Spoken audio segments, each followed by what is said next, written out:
दरम्यान आदिवासी विकास मंत्री अशोक उईके आणि भाजप जिल्हाध्यक्ष प्रफुल्ल चव्हाण यांनी राळेगावला भेट दिली आहे।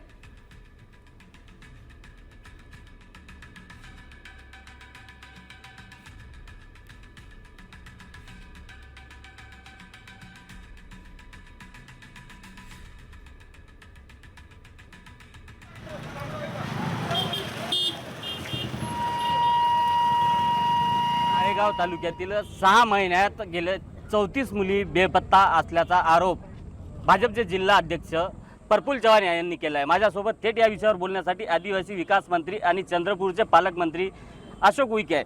आमच्या अध्यक्ष महोदयांना माहिती मिळाली होती। तो ऑडिओ क्लिप आहे, त्या ऑडिओ क्लिपच्या माध्यमातून मिळाली असल्यामुळे पोलीस डिपार्टमेंट पूर्ण ताकदीनं तपास करत असल्यामुळे असा काही गंभीर विषय जो असेल तर 100% पोलीस डिपार्टमेंट आम्हाला शोधून कळवणार आहे। तसं स्वरूप दिलं जाणार नाही।